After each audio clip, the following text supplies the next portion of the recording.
Ay nako, marami naman sila nanguhuli ng masasamang tao sa kahirapan ng buhay. Ay hindi na talaga na natin malulutas nito ang masasama ito. Sana huwag niya ikagating katang ito. Bakit ka ba nagkaganyan, kaibigan ko?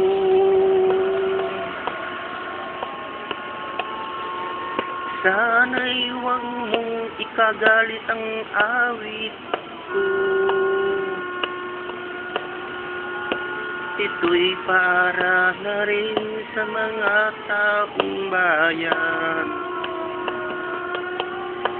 Pinili kayo upang maglingkod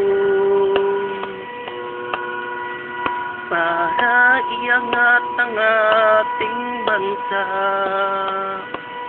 Ngunit anong nangyari pag nanakaw sa kaban ng bayan ay nakalaan sa mahirap?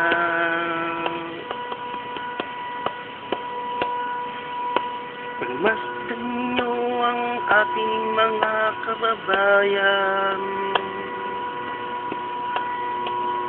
Halos pasan na nila ang kanyang mundo sa dindi ng kahirapan sa buhay. Makakayanan mo ba, kaibigan? Ang pera ng bayan nilalaan mo sa iyong pangarap. Pinakakain mo sa iyong pamilya.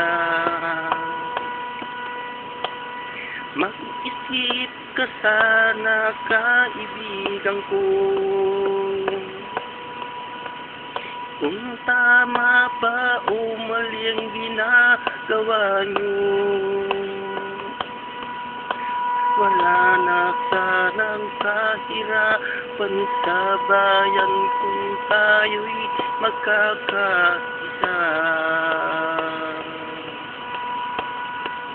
Pag nanakaw sa bayan ay nakalaan sa mahihirap, ay yung binubulsa para matupad lamang ang pangarap nyo.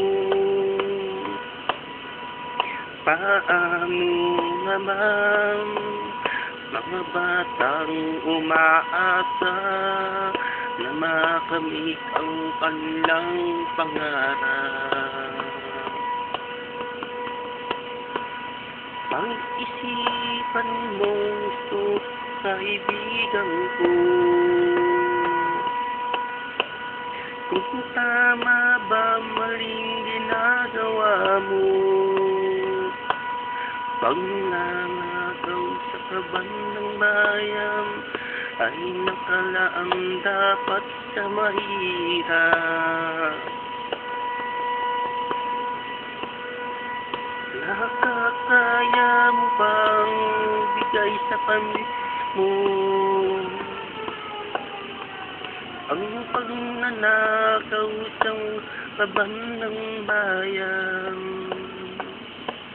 Pag-isipan mo, kaibigan, kung tama ba mali ang ginagawa.